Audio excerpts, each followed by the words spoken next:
Di tengah melambungnya harga salah satu komoditi pangan di Indonesia yakni beras, masyarakat harus membiasakan diri mengkonsumsi pangan alternatif sebagai bagian dari diversifikasi pangan.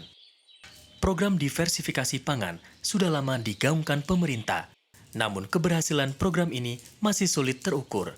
Konsumsi pangan alternatif seperti singkong, jagung, atau sagu masih sulit dijadikan gaya hidup. Padahal sejarah mencatat kita yang terdahulu mengkonsumsi bahan tersebut sebagai makanan pokok.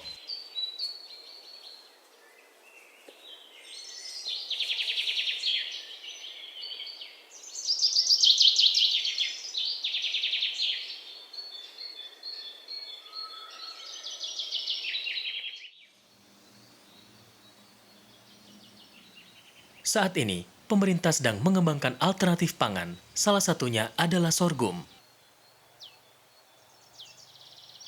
Sorghum adalah tanaman serbaguna yang dapat digunakan sebagai sumber pangan, pakan ternak, dan bahan baku industri. Sebagai bahan pangan, sorghum berada pada urutan kelima setelah gandum, jagung, padi, dan jelai. Salah satu yang mengembangkan tanaman sorghum adalah Rumah Sorghum Kabupaten Bandung Barat. Nah ini jenis ini yang saya tanam itu jenis Super 9. Super 9 itu bibitnya dari Maros. Ini satu butir bisa jadi satu pohon. Nah 1 kilo itu 26.000 butir. Nah itu bisa jadi 26.000 pohon. Nah jarak pohon ini 15 cm.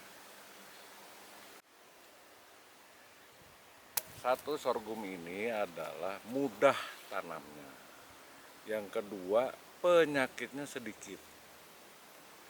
Nah, yang ketiga, dia 3 kali panen tanpa tanam ulang. Itu 3 pokok yang saya coba tanaman yang lain nggak ada, yang seperti sorghum.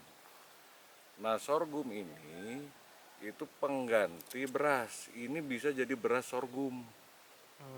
Beras sorghum untuk pakan manusia atau menjadi pakan hewan. Jadi bisa food, bisa feed.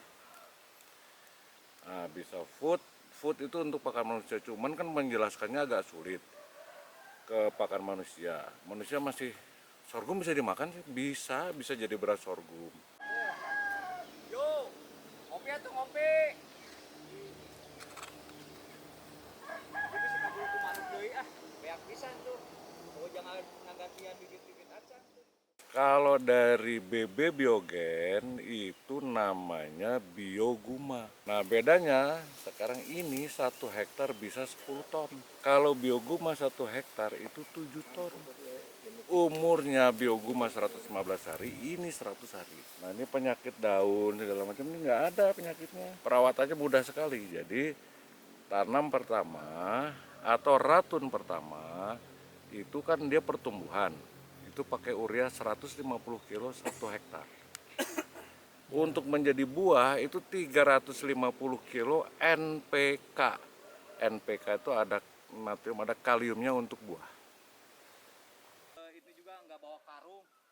Itu satu ini habis, jadi cuman kita jual batangnya aja.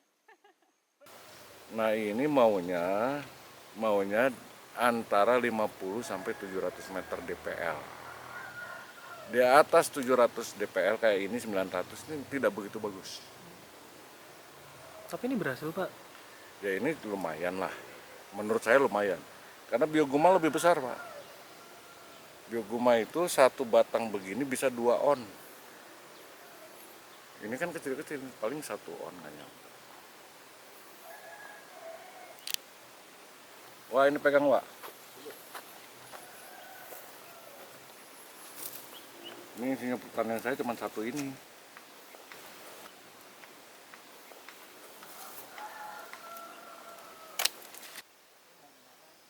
Sorghum juga mengandung serat tidak larut air atau serat kasar dan serat pangan, masing-masing sebesar 6,5% sampai 7,9%.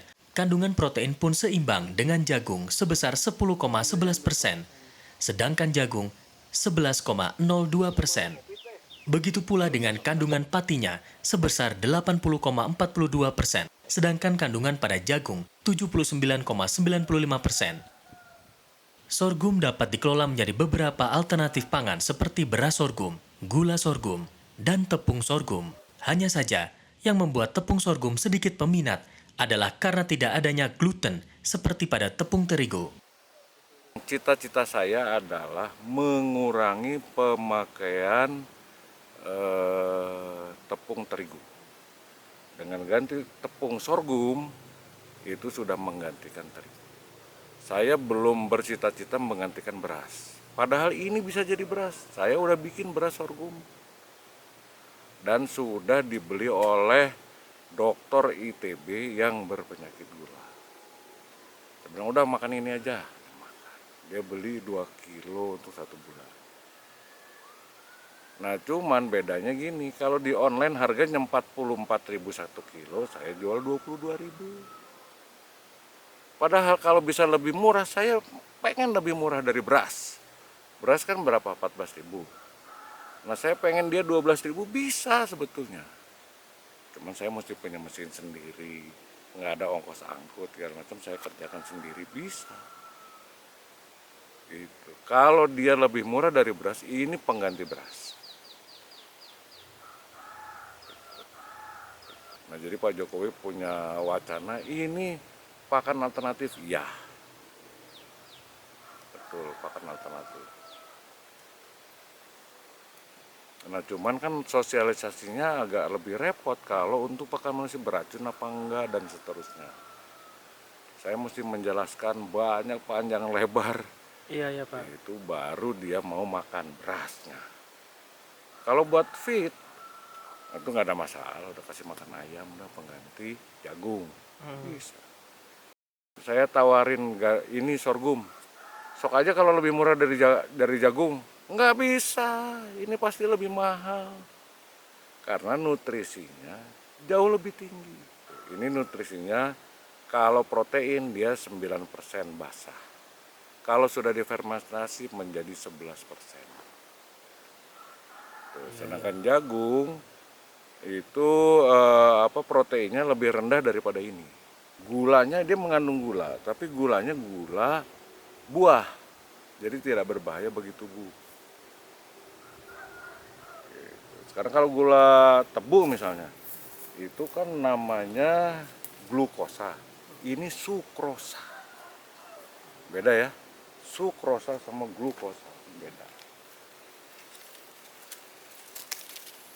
Dikutip dari laman brin.go.id, peneliti ahli utama pada Direktorat Ahli dan Sistem Audit Teknologi, Deputi Bidang Pemanfaatan Riset dan Inovasi BRIN, Nur Mahmudi, mengatakan alasan kelayakan sorghum sebagai salah satu pangan pokok Indonesia, yaitu kandungan energi yang setara dengan padi dan gandum, memiliki indeks glikemik rendah, sehingga aman bagi penderita diabetes, merupakan sumber pangan tanpa gluten yang penting bagi pengidap autis, dapat dibudidayakan secara luas di Indonesia, dan proses memasaknya tidak sulit seperti beras, serta dapat diproses menjadi makanan modern. Beras sorghum itu untuk penyakit gula.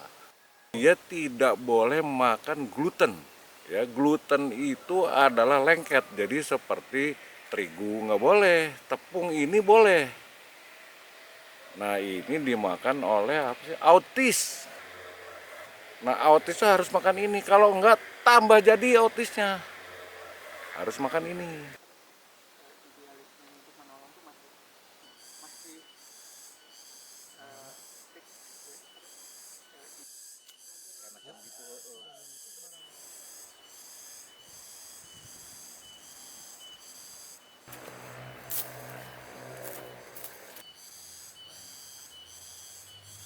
Sorghum akan menjadi sebuah cerita masa depan yang akan menemani perjalanan pangan di Indonesia dan kembali menempatkan sorghum dalam sejarah masa kejayaannya seperti dulu kala.